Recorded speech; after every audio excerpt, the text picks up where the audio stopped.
நாட்டுப்புற பாடல். அதன் விளக்கம். ஆத்துக்கு அந்தாண்டையே அண்ணன் வச்ச தென்னம்புல்லே, அண்ணன் புல்ல வாடினாலும் எம்மாடி எம்மாடி, தென்னம்புல்ல வாடலாமோ எம்மாடி எம்மாடி.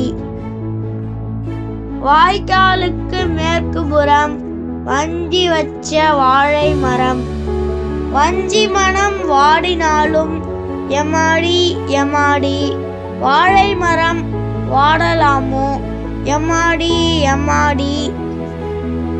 அதன் விளக்கம். அண்ணன் நட்டு வைத்த தென்னம்பிள்ளைக்கு நீர் பாய்ச்ச தோப்புக்கு வரும் பெண்ணொருத்தி குழந்தையை இடுப்பிலிருந்து இறக்கி விடுகிறாள். தென்னம்பிள்ளைக்கு நீரூற்றுகிறாள். குழந்தை அழுகிறது. பாடலை பாடியவாறே குழந்தையின் அழுகையை நிறுத்தி நீரூற்றுதலை தொடர்கிறாள். இந்த வீடியோ உங்களுக்கு பிடிச்சிருந்துச்சா லைக் பண்ணுங்க, ஷேர் பண்ணுங்க, கமெண்ட் பண்ணுங்க, சப்ஸ்கிரைப் பண்ணுங்க, கூட இருக்க பெல் ஐகானையும் கிளிக் பண்ணுங்க. தேங்க்யூ, பாய் பாய்.